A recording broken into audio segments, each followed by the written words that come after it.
Hello, hello. We are back for another installment of this global pandemic Midwifery Wisdom e-conference. And we're getting to hear from midwives all over the globe. My name is Augustine Colebrook, if you don't know, and I am a midwife from the US, but I've worked all over the world, and I'm currently in Australia. And we are going to bring in a midwife in Mexico tonight and hear what she has to say about the state of healthcare in Mexico during this pandemic, what's happening with midwives, and how she personally is feeling and responding. So excited to bring that midwife in. Before we do that, everybody just take a breath with me. Come into your space, come into your body, feel your feet or your bum on the ground or on your cushion. Breathe into the center of your body and just bring yourself into awareness of where you are right now in this exact moment. It matters so much that we're grounded and that we are centered. There are so many people depending on midwives, that midwives have to have really good self-care routines, really good grounding rituals so that they don't get overwhelmed by the craziness that is happening in our world right now. And really, there's nobody quite better suited than midwives to hold space during this crazy time. If you think back over the history of your career, you might conclude, like I have, that there is one overarching theme, and that is that midwives know how to sit with the unknown. It's kind of what we do. We hang out in the unknown. Certainly, there's unknowns about what color hair the baby's going to have, or what exact day they're going to be born on, and et cetera, et cetera. But even deep, deep, deep in the moment, we're just used to being there and holding space and not judging and not trying to change it in any way, just being conscious and aware and present of what is happening so that we can support in the best way possible. So, because of this incredible skill development that midwives have honed over generations, we are ideally suited to support families in this time. Telemedicine is the way we're being encouraged to support families right now, because telemedicine is a way to stay socially distant. And so we're going to do a little video on conducting a telemedicine appointment this week. So stay tuned for that. In the meantime, let me bring in our midwife. Technology works for us today. We certainly hope so. Let's see. Video is perfect. Hello. Oh, great. Hello, nice to meet you. Nice to meet you too. Thanks for doing this. Why don't you hit your volume down just a little bit? Okay. And then I think we'll be perfect. Well, welcome. Will you tell us who you are and where you are in the world? Okay, my name is Latisha Serrano. People here in Oaxaca, Mexico call me Leti. I'm working now with a birth center here. I've been there around 9 years now. Wow. I've lived in Mexico for around 26 to 28 years, I believe. So I'm almost more Mexican than I am American now. Okay, it's home. Yeah, exactly. Yeah. I've met that crossover time. I think you have. So tell us, what is changing as a result of this global pandemic in your community? Mm-hmm. Well, unfortunately, I wish there were a lot of things changing. We are just now getting to the point of our government has mentioned 3 steps. The first step was having the virus come from a foreign entrance. And the second step would be transmission to the community. And then the third step would be, well, just from family to family.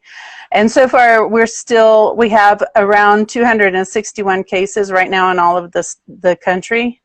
And it's really difficult to transmit the idea to the people that we really need to take steps to control. We really need to take measures to be responsible in not transmitting the virus. And it's just not something that I don't think they really grasp.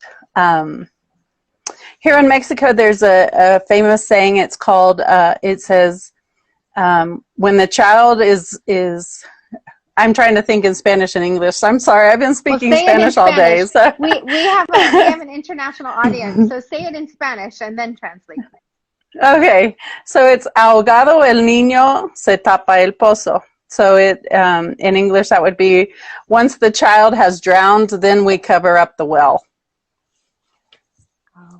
And since they don't see any cases that are really, you know, my neighbor has it, or, you know, the hospitals are overrun with people from it, there's a very, there's a sense of, you know, I don't really think that, a disbelief, I guess you would say. And that's really worrisome for those of us who know, you know, that viruses can transmit very easily, and we really do need to take steps to control this. It's especially worrisome here in Oaxaca, in the state that I am in, because Oaxaca is very touristy. So we have tourism from all over the world, and what the medical community is trying to get out there and transmit to the people is, you know, this has been, the first case was, I think it's been a week or 2 weeks now that the first case was detected.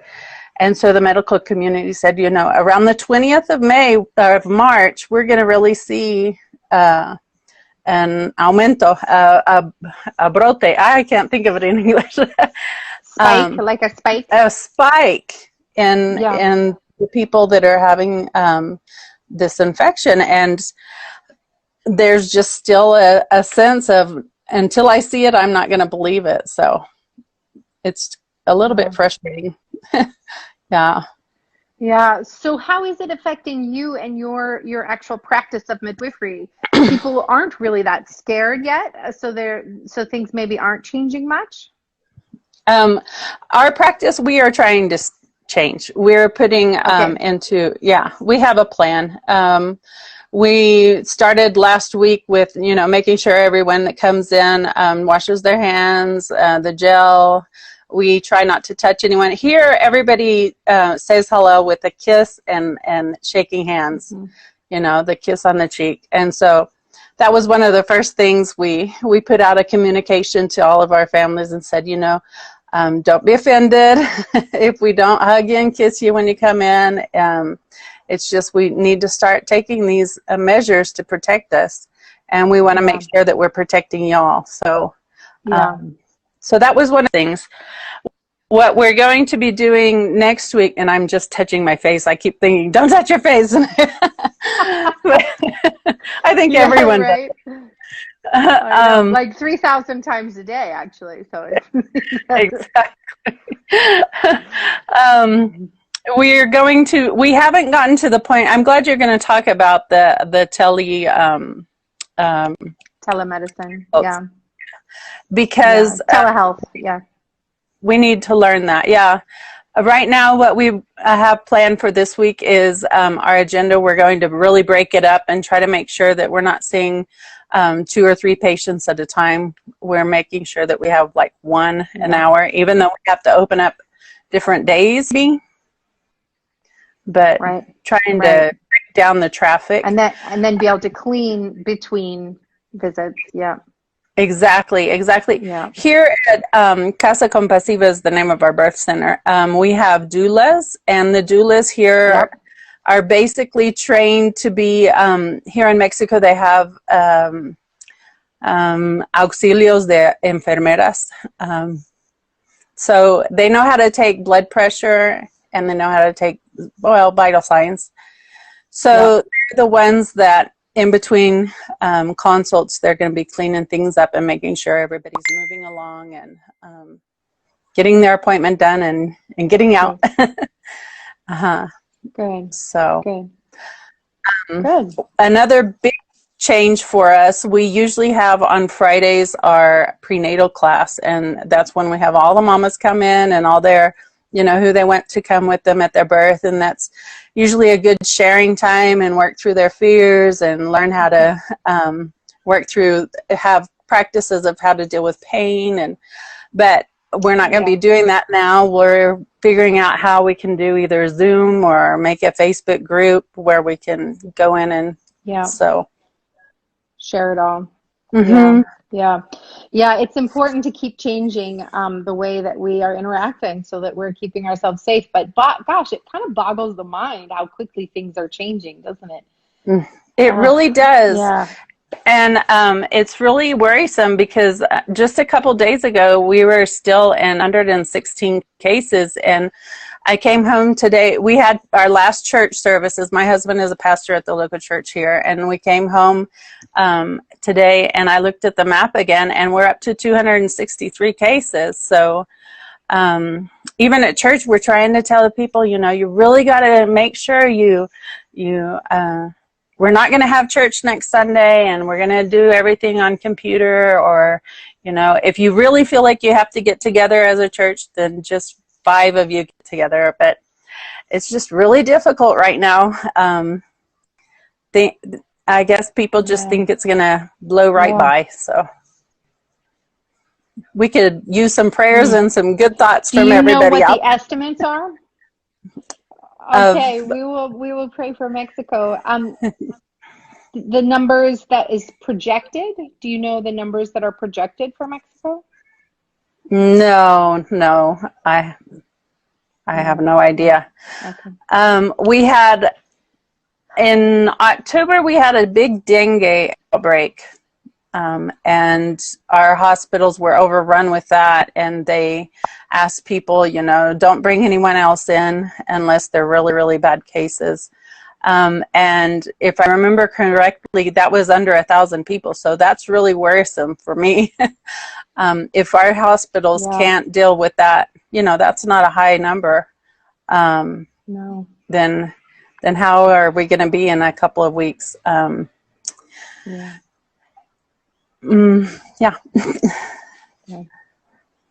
Well, so is your birth center prepared to take lots more people? What happens if you get someone who arrives coughing with a fever? Like, have you thought through what you're going to do for yourself, to protect yourself and to protect your community? How's it going for you to think about all of that? Like I said before, we're still in that very first step. So the only things that we have come up with are changing our clothes, making sure that the clothes we wear at the birth center are birth center clothes that stay there, shoes, making sure that we have a certain route we come in and leave things that are from outside in one area and then put them back on to leave. That's where we are right now, and we're relying on you guys in a way. We're looking, I guess you could say we have that advantage. We're seeing from you guys what's working, and we're taking the things that, what y'all are doing. Yeah. Mm-hmm. Yeah. But I can't say that everywhere it's pretty intense here. Mm-hmm. Yeah, it's pretty intense. Well, so how are you personally? How is your spirit when you think about this global pandemic really costing many, many lives around the globe, and it just in the beginning stages there in Mexico? How are you doing? What are you doing to keep yourself sane and happy? And do you have any tips for midwives around the planet? No, I really like what you said at the beginning of your video about, taking a breath and just centering ourselves. Like I mentioned through this whole time, I'm really worried about this. I do not trust in the medical system here in Mexico. They're going to be overrun too fast. I think what helps me personally is believing in a higher being. And I am doing exactly, what whatever the precautions are that we need to be taken, that the medical community is telling us, we're going to do that.